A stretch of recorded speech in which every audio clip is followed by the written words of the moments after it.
Okay, so let's do the recording. Open your mixer, and what you want to do is you want to right click here and make sure always on top is activated.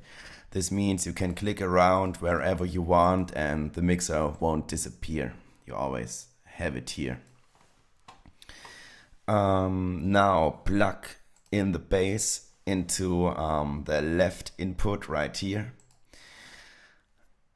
and make sure it's on instrument, so the button stands out. You see you got line instrument, it has to be on instrument, so the button has to stand out. The next thing is you let Chris play and do the gain here. So one hand is on the gain knob and do the input, and your eyes have to be right here because you gotta set the input level. This is the most important thing. This is your job. You're doing the job of an engineer here. So this is the most important thing of the whole recording, is you always have to check this level here.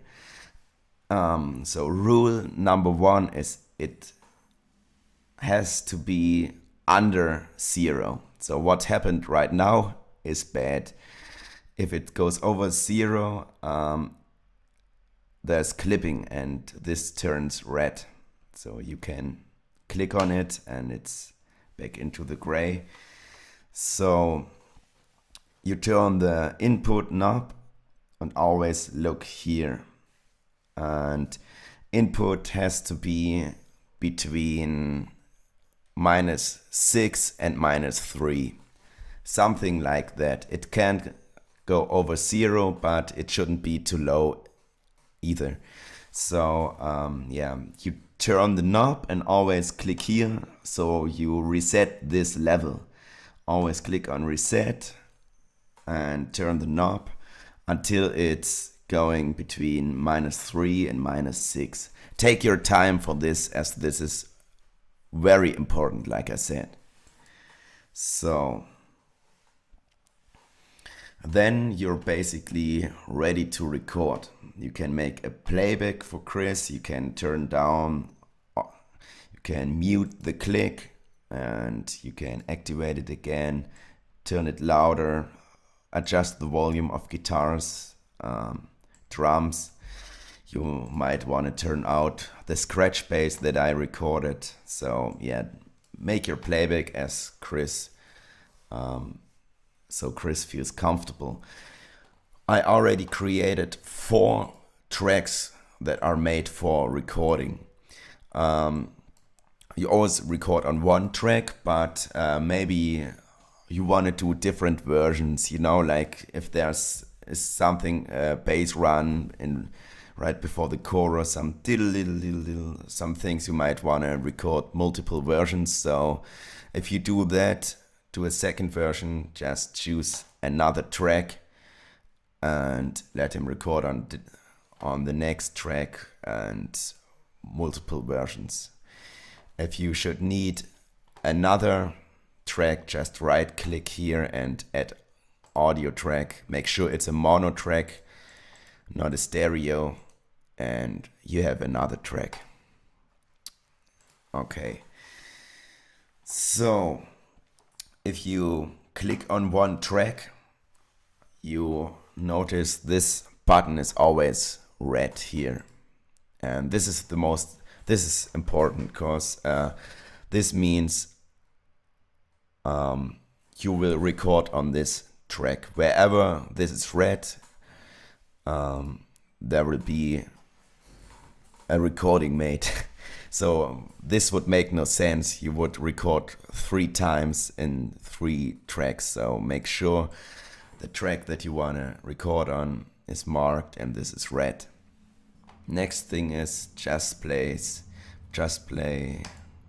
the playback and click on record. Sometimes you have to press this and then also this.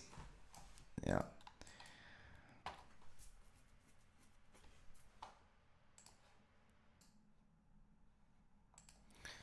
Next to the record enable button, there's another button. That's the monitor button. If you record Chris, activate it so Chris can hear himself. This means, basically what is recorded on this track, Chris will hear it on his headphones, and then you can open the mixer and turn down his bass or put it up, whatever sounds good to him. You just have to press record and then everything should be working.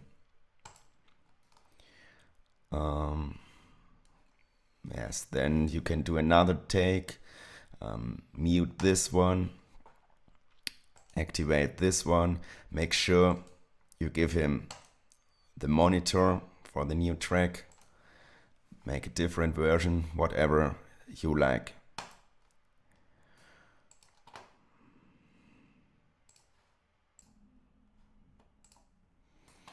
Down in the corner you have you can zoom in, you can zoom out, also in this direction, so you can view everything like you want.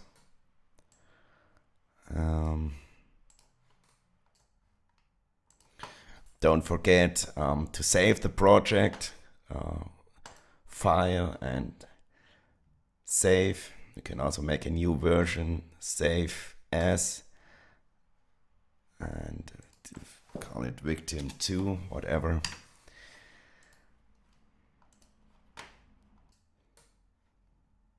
Another thing you should know is this button here, the pad button. What it does is it sets the input level at -20 dB, so it lowers the input level.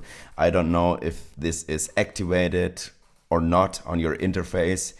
You just have to know what it does. The basic thing stays what it is. You just turn the gain here and always watch the input level on your mixer, and then you can decide if you want to put this pad on or off.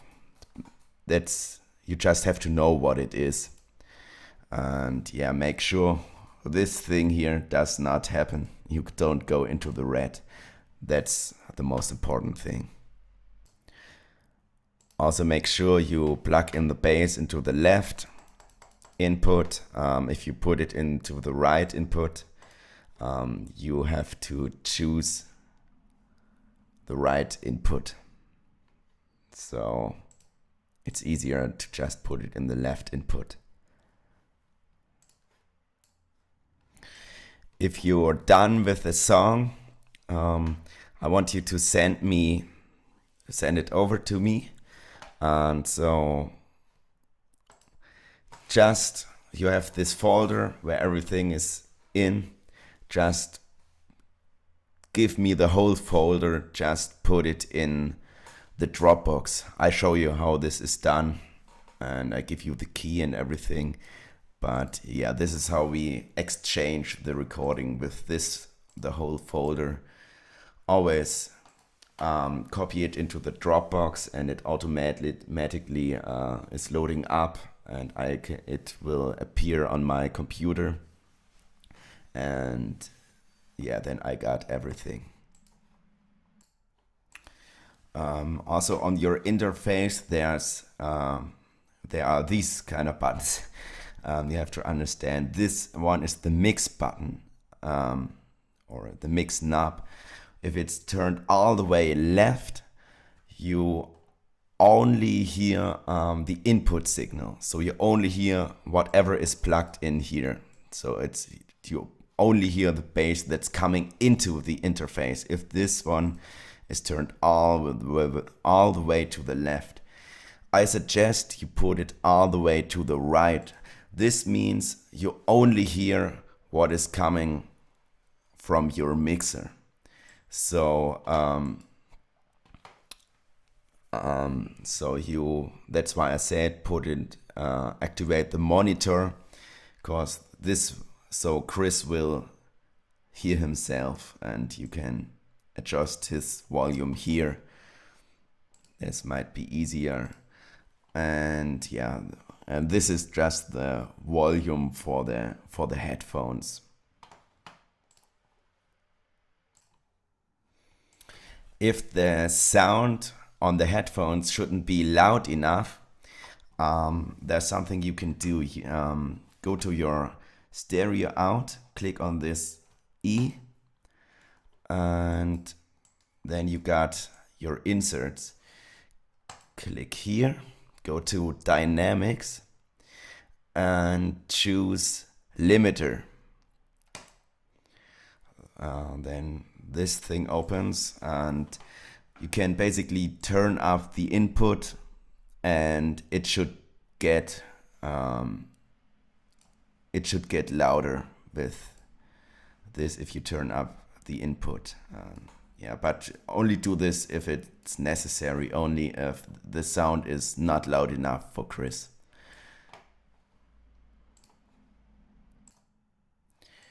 And once again, your job, or your most important job, is to watch this level. So make sure it doesn't clip and it doesn't come into the red. If you have to do changes, only do it on the interface with this knob here. Never ever touch this fader. Never do something like this. This has always to be at 0. You only adjust it with the knob on your interface.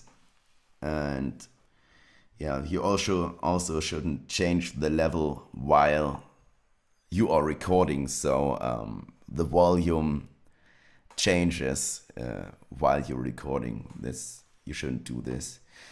If you notice the take that you have done has peaked, just click on it, press delete, and do it again. Well, I think this should be it. If you got any more questions, just ask me anytime, and yeah, we'll make this a good recording. Have fun, guys.